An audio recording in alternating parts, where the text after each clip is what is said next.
1942 সালের মার্কিন চলচ্চিত্র র্যান্ডম হারভেস্টের ভিত্তিতে তৈরি আজ দুজনার দুটি পথ গো দুটি দিকে গেছে বেঁকে।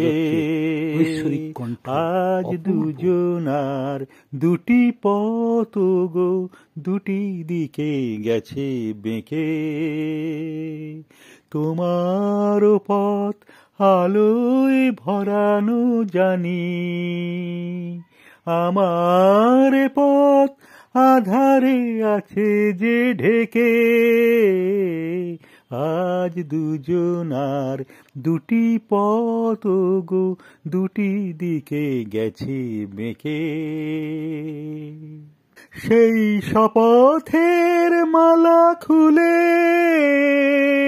আমারে গেছো যে ভুলে, সেই শপথের মালা খুলে